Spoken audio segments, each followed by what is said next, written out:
what's going on? Like, because after I called her and texted her once, it's like maybe she was just busy. Like, she just got back. You know, like everybody's probably calling her from her trip. She just got back from Arizona, and I figured she was just busy.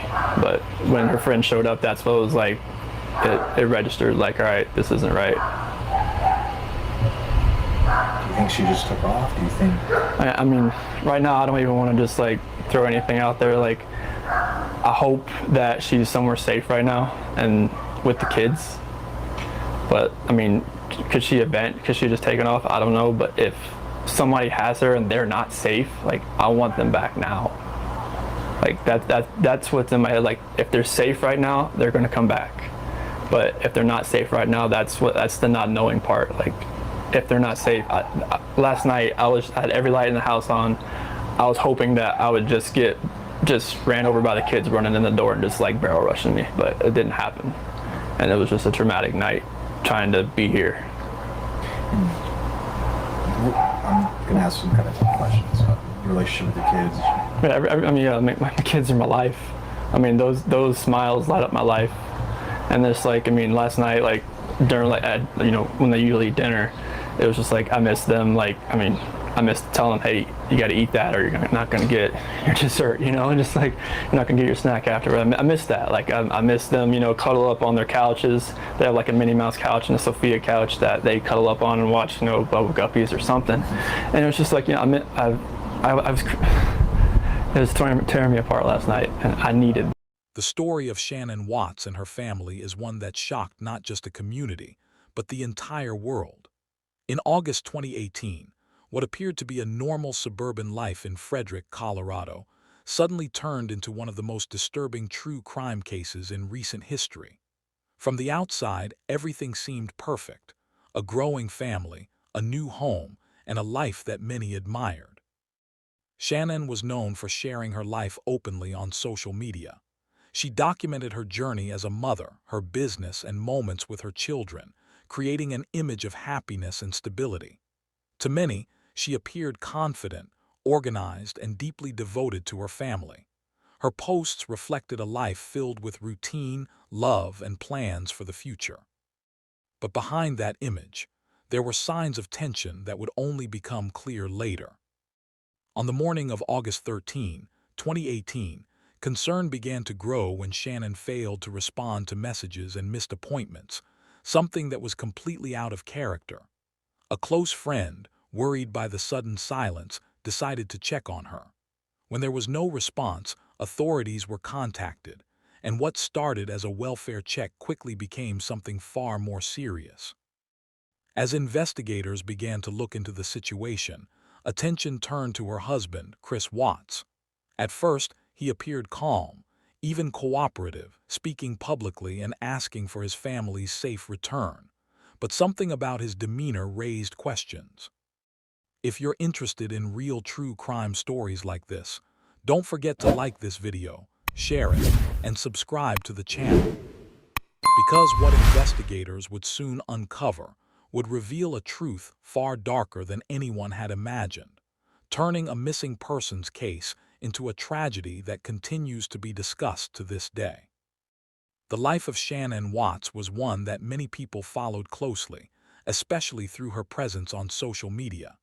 She often shared moments from her daily routine, giving viewers a window into her world as a mother, a wife, and a working woman.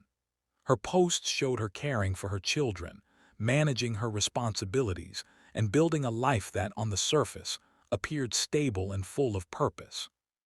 Those who knew her described her as driven and organized. She took pride in maintaining structure in her home and worked hard to support her family. Her relationship with her children was especially clear through the way she spoke about them and included them in her life updates. It created an image of warmth and dedication that many people admired. But as for no longer just a search, it was an investigation closing in. Chris Watts was asked to come in for further questioning, and this time the tone was different. The calm, controlled conversations from earlier were replaced with more direct questions that required clear answers. Inside the interrogation room, the atmosphere felt heavy. Detectives began walking through the timeline again, step by step. When did he last see Shanann Watts? What exactly happened that morning? Where were Bella Watts and Celeste Watts? Chris answered. But the more he spoke, the more things didn't line up. Your kids. Bella and Celeste. How do you spell Celeste? Celeste. How old are your daughters? 4, Bella's 4, Celeste is 3.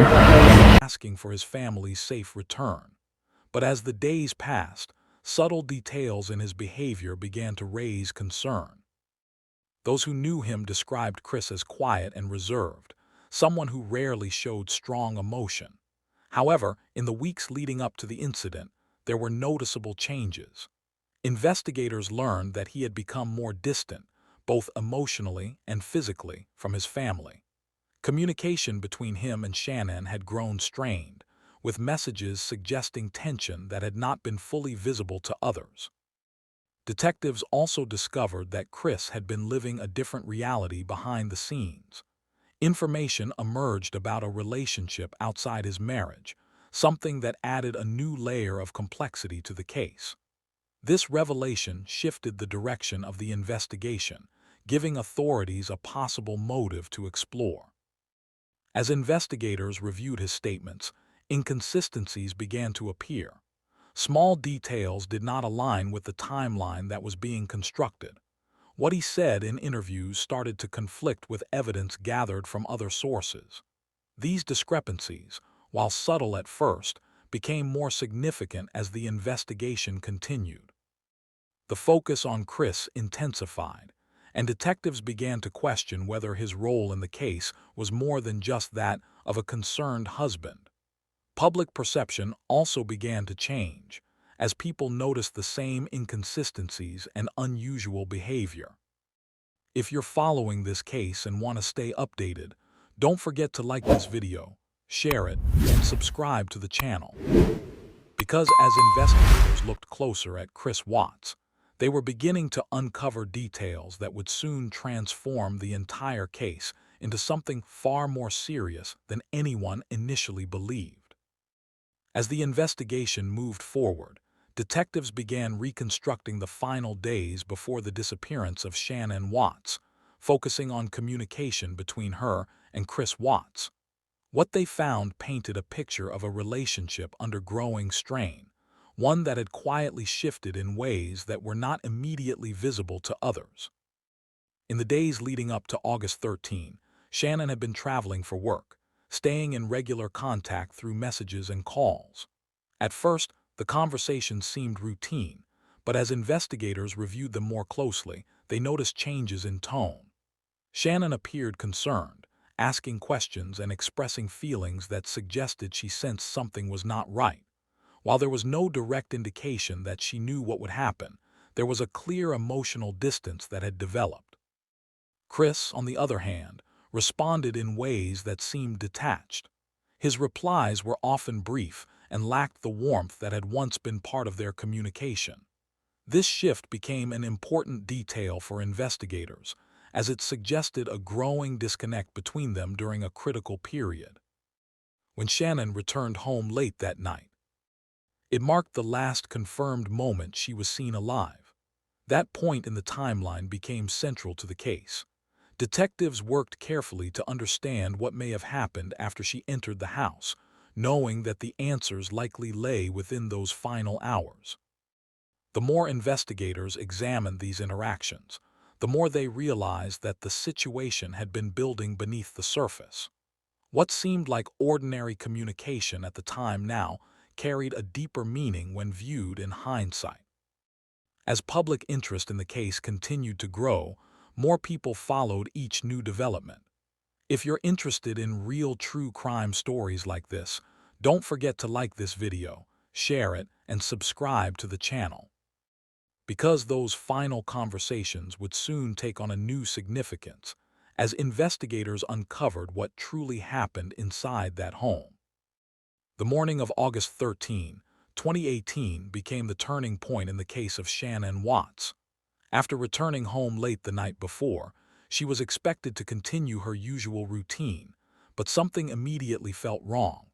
She missed scheduled appointments and failed to respond to messages, behavior that was completely out of character. Concern quickly spread, and it did not take long before someone decided to act. A close friend, unable to reach Shanann, went directly to the house to check on her. When there was no response at the door, the situation escalated quickly. Authorities were contacted, and officers arrived to conduct a welfare check. What they encountered inside raised more questions than answers. Shannon's personal belongings were still there: her phone, her keys, and other items she would not normally leave behind. It did not appear that she had left voluntarily. The house itself showed no immediate signs of forced entry, but the absence of both Shanann and her children made the situation deeply concerning. Investigators began documenting the scene, carefully noting every detail. At the same time, Chris Watts arrived and spoke with officers. He appeared calm and cooperative, allowing them access to the home and answering initial questions. However, as the investigation progressed, small inconsistencies in his behavior and statements began to stand out. Neighbors were also questioned, and one provided surveillance footage that captured activity around the house during the early hours. This footage would later become an important part of the investigation, offering a glimpse into movements that needed to be explained. As news of the case spread, public attention grew rapidly. If you're following this story, don't forget to like this video, share it, and subscribe to the channel for more true crime documentaries. Because what started as a missing persons case was about to take a dramatic turn, as investigators began uncovering evidence that pointed in a very different direction. As investigators continued to examine the disappearance of Shanann Watts, the case began to shift rapidly from a missing persons investigation to something far more serious. The evidence collected from the home, combined with surveillance footage and inconsistencies in statements, started to point toward a troubling conclusion. Detectives intensified their focus on Chris Watts, carefully analyzing everything he had said and comparing it with what they had uncovered. One of the most significant moments came during the review of the neighbor's security footage. The video showed Chris's truck in the driveway during the early morning hours, with activity that raised important questions. Investigators noted how he moved around the vehicle, behavior that did not align with his earlier explanations. This footage became a key piece of the puzzle, offering a visual timeline that could not be ignored. At the same time, detectives continued their interviews with Chris, pressing for clarity on details that did not match the evidence. As the pressure increased, so did the inconsistencies. What began as small contradictions gradually built into a larger pattern, one that investigators could no longer overlook. Eventually, the case reached a breaking point. Faced with mounting evidence, Chris's version of events began to change. His statements shifted, and investigators worked to determine the truth behind those changes. This marked a critical turning point, transforming the direction of the investigation entirely. Public interest in the case surged as updates began to emerge, with many people closely following each development. If you've been following this story, don't forget to like this video, share it, and subscribe to the channel. Because as investigators closed in on the truth, they were about to uncover details that would confirm what many had begun to suspect, bringing the case closer to a devastating reality. As the investigation reached its most critical stage, the case against Chris Watts began to take a definitive shape. Detectives had gathered enough evidence to challenge his statements directly, and the pressure placed on him during questioning continued to build. What started as inconsistencies had now turned into a clear contradiction between his account and the facts uncovered. During further interrogation, Chris's story changed again. At one point, he attempted to shift blame, offering an alternative version of events that did not fully align with the evidence.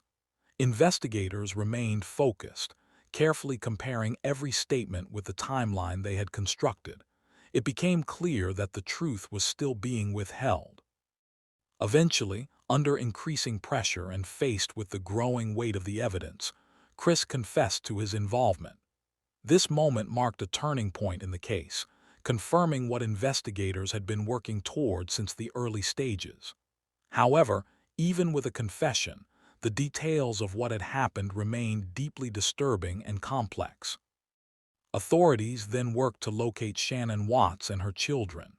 Search efforts were intensified, leading investigators to a remote site connected to Chris's workplace. What they discovered there brought a devastating confirmation to the case, turning uncertainty into a tragic reality. The community reacted with shock and grief as the truth became known. What had once appeared to be a missing persons case was now understood as a calculated act that had taken innocent lives. The emotional impact was felt far beyond the immediate area, drawing attention from across the country. If you've been following this case, don't forget to like this video, share it, and subscribe to the channel for more true crime stories. Because as the case moved into its final phase, the focus would... Rather than proceeding to a lengthy trial, Chris Watts ultimately accepted a plea deal. This decision meant that he formally admitted responsibility in exchange for avoiding the possibility of a more severe sentence. The court then delivered its judgment, sentencing him to multiple life terms without the possibility of parole. It was a conclusion that brought a level of legal closure, though it could never undo the tragedy that had occurred. For the families involved, the outcome was deeply emotional. They spoke about loss, grief, and the lasting impact of what had happened. Their words served as a reminder that behind every true crime case are real people whose lives are permanently changed. The case also sparked wider conversations about relationships, warning signs, and the importance of paying attention to changes that may seem small at first. Public interest in the case remained strong, as many people continued to reflect on how such a tragedy could unfold in what appeared to be a normal family setting. It became one of the most widely discussed true crime cases, not just because of what happened, but because of how unexpected it seemed. If you followed this story from beginning to end, don't forget to like this video, share it, and subscribe to the channel for more real true crime documentaries. Because while justice has been served in the case of Shanann Watts, the lessons and questions it leaves behind will continue to resonate for years to come.